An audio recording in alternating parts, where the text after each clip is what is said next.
بسم اللہ الرحمن الرحیم سیدنا کریم صلی اللہ علیہ وسلم۔ میں ہوں وقاص احمد نور ہوشیارپوری اور آج ہم ایک نئی کتاب شروع کریں گے۔ یہ رؤف کلاسرا صاحب کی کتاب ہے گمنام گاؤں کا آخری مزار۔ تو یہ رؤف کلاسرا صاحب نے بتایا کہ یہ سب عام کہانیاں ہیں، عام لوگوں کی، اس میں عام لوگوں کی کہانیاں ہیں، عام لوگوں کی، جو عام لوگ ہیں ہم جیسے، ان کی کہانیاں ہیں۔ تو رؤف کلاسرا نے اپنے مشاہدات اس کے اندر ڈسکس کیے ہیں۔ تو پہلی کہانی کی طرف چلتے ہیں جو اس بک کی ہے، وہ ہے گمنام گاؤں کا آخری مزار۔ گاؤں میں اپنے آبائی گھر میں آنکھ کھلی تو مجھے یاد آیا، میں نے رات خواب میں گاؤں کے پرانے کمہار چاچا میرو کو دیکھا تھا، جسے سب میرو ٹھک ٹھک کے نام سے پکارتے تھے۔ میں گاؤں میں آبائی گھر کی حویلی کے برآمدے میں دوپہر تک سویا رہا، جہاں اب کوئی نہیں رہتا تھا۔ حیران ہوا کہ مجھے رات خواب میں 40 برس بعد چاچا میرو کیوں نظر آ گیا۔ اگرچہ آنکھیں کھلی تھیں لیکن لگتا تھا دماغ ابھی بھی سویا ہوا ہے۔ دل چاہا دوبارہ سو جاؤں، لیکن باہر اس وقت تیز دھوپ نکلی تھی۔ اتنی تیز روشنی میں مجھے کیسے نیند آ گئی۔ سرائیکی زبان کا محاورہ یاد آیا کہ جوان کو یا بھوک اٹھاوے یا دپ، جوان کو یا بھوک اٹھاوے یا دپ، نوجوان کو بھوک اٹھائے یا پھر دھوپ، ورنہ وہ سویا رہے گا۔ چارپائی پر سے اٹھنے کو دل نہیں چاہ رہا تھا۔ آنکھیں کھولے برآمدے کی چھت کو تکتا رہا۔ مجھے برآمدے کی چھت منوس سی محسوس ہوئی۔ میں نے چھت کی لکڑیاں گننے کی کوشش آئی۔ مجھے یاد آیا بچپن میں جب یوں لیٹے لیٹے گنتا تو پتہ چلتا 20 لکڑیوں نے چھت کو سہارا دے رکھا ہے۔ اب یہی سوچ کر ہی میرے گننے کی رفتار تیز ہو گئی کہ اب اتنے برسوں بعد کتنی رہ گئی ہیں۔ 20 تک پہنچا تو اپنی بیوقوفی پر ہنس پڑا کہ بھلا اگر کوئی لکڑی نکلی ہوتی تو چھت کیسے قائم رہتی۔ 40 برس بعد بھی وہی 20 کی 20، وہی چھت، وہی پرانا گھر، لیکن اب اس تنہا گھر میں کوئی پرانا مکین نہیں رہ گیا۔ بچپن سے اب تک اسی برآمدے کی چھت تلے سوتے آئے تھے۔ جب گرمیوں میں کبھی ہم باہر سوئے ہوئوں پر بارش کے ابتدائی قطرے گرتے تو ہم سب بہن بھائی آنکھیں ملتے، منہ میں بڑبڑ کرتے، اپنی چارپائیاں تقریباً بند آنکھوں کے ساتھ گھسیٹ کر برآمدے میں لے جاتے اور پھر وہیں سو جاتے۔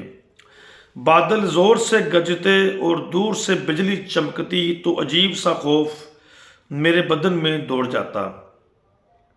میں اپنی چارپائی سے رینگ کر اماں کے ساتھ ان سے لپٹ کر سو جاتا۔ مجھ سے چھوٹا بھائی خضر پہلے سے اماں کے ساتھ سو رہا ہوتا۔ اب چارپائی پر ایک طرف میں اور دوسری طرف خضر، اور درمیان میں ہم دونوں کے درمیان اماں بیچاری مشکل سے لیٹی ہوتی تاکہ ہم دونوں بچے جگہ کم ہونے کی وجہ سے نیچے نہ جا گریں۔ وہ سوتے میں اپنا بازو میرے گرد لپیٹ دیتی۔ ایک بازو پہلے خضر پہ ہوتا، جسے ہم سب پیار سے گجا کہتے تھے۔ اگر بجلی زور سے کڑکتی تو وہ اپنی ایک ٹانگ مجھ پر رکھ دیتی تو مجھے اچانک تحفظ کا احساس ہوتا کہ اب میرا کوئی کچھ نہیں بگاڑ سکتا۔ حیران ہوتا اماں کو بادلوں کی گن گرج سے ڈر کیوں نہیں لگتا۔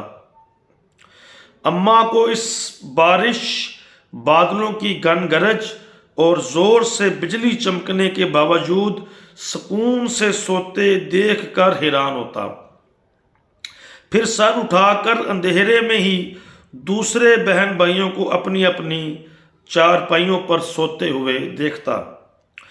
مجھ سے بڑے بھائی ہارون کے خراٹوں کی بلند آوازیں آ رہی ہوتیں۔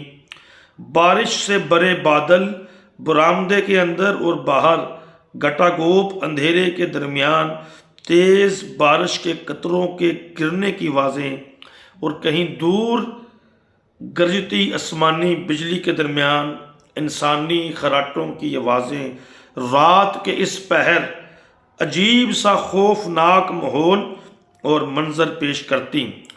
لگتا کوئی بڑا دیو ڈریگن باہر بھوک سے بحال اپنا شکار تلاش کرتا پھر رہا ہے تاکہ اپنا پیٹ بھر سکے، اور انسانی شکار نہ ملنے پر اب بھوک سے زور زور سے چلا رہا ہے۔ یہ سوچ کر میں مزید ڈر جاتا اور اماں سے زور سے لپٹ جاتا۔ اماں کے بازوؤں کا گھیرا میرے نزدیک مزید تنگ ہو جاتا۔ نیند اور ڈر کی اس کیفیت کے دوران پتہ نہیں کب مجھے نیند آ جاتی۔ صبح اٹھتا تو اماں رات کے جمائے ہوئے دودھ سے کچی مٹی، گول سا کچی مٹی کا برتن جو کمہار بناتے تھے، سے لسی اور مکھن بنا رہی ہوتی۔ باہر بارش کے بعد بہت ہی خوبصورت منظر ہوتا، یوں لگتا سب نے ایک ساتھ نہا لیا ہو، سب نے ایک ساتھ نہا دھو لیا ہو۔ اور تو اور ہمارے دو پالتو رشین سفید رنگ کی ڈاگ جوڑی بھی ایک دوسرے کے پیچھے بھاگ رہی ہوتی، جبکہ چڑیاں اور کوے حویلی کے آخری کونے پر لگے بیری کے اونچے درخت پر بیٹھے شور مچا رہے ہوتے۔ جی آج پہلا حصہ یہاں پر ختم کرتے ہیں، تو صفحہ 19 پر اختتام کرتے ہیں، تو یہاں سے شروع کریں گے۔ شکریہ۔ یا حیو یا قیوم۔